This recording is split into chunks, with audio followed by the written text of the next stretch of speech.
अस्सलाम वालेकुम रहमतुल्लाहि वबरकातुहू। नई दुल्हन ने मायके आते ही कहा कि वो किसी सूरत वापस ससुराल नहीं जाएगी। बाप ने झटते ही गाल पे थप्पड़ जड़ दिया। बकवास करती हो, मेरी इज़्ज़त का जनाजा निकलवाओगी। और धाड़ के अपनी बीवी से मुखातिब हुआ। ये तरबियत की है इसकी, समझा लो इसको वरना तुम्हारी खैर नहीं।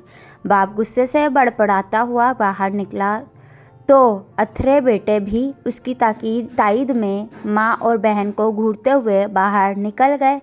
बेबस माँ जो सहमी सी कोने में बैठी थी, पहले तो उठ के ज़ोर ज़बरदस्ती से उसका फ़ैसला बदलने की कोशिश की।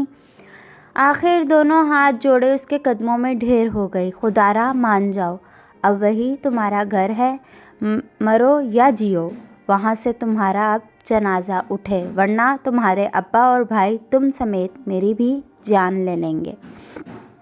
वो रोने लगी। मजबूर बेटी सर झुका के वापस ससुराल चली गई। कई दिन गुजरे, कोई राब्ता न हुआ। एक रात देर से फ़ोन आया, कमबख्त मारी कुछ निगल के मर गई है। माँ कलेजा पीट के रोई, हाय ज़ालिमों ने मेरी फूल सी बच्ची को मार दिया।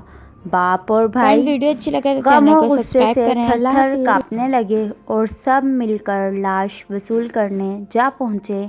ये कत्ल नहीं, खुदकुशी है। अगर मामला घर बरादरी से बाहर गया तो बदनामी लड़की की होगी, बात उसके किरदार पे आएगी और फिर आपकी तरबियत पे। इस बात पे मैके वाले अपनी ज़बान दांतों तले दबा के मुनमुनाए, बस लाश हमारे हवाले कर दीजिए कि हम। मगर सास एक कागज़ का टुकड़ा उठा लाई, अगर मुमकिन हो तो मुझे इस घर के पीछे किसी गैर ज़रूरी जगह पर दफन कर देना, जहाँ सूरज की किरणें मुझ तक ना पहुँचें, जहाँ चाँद की ठंडी रोशनी और तारों की अटकियाँ मुझे ना दिखाई दें। जो भी करना, मेरे वजूद को इस घर की दहलीज से बाहर मत जाने देना। मेरे बाप की पगड़ी और भाइयों का वक़ार खाक में मत मिलाना।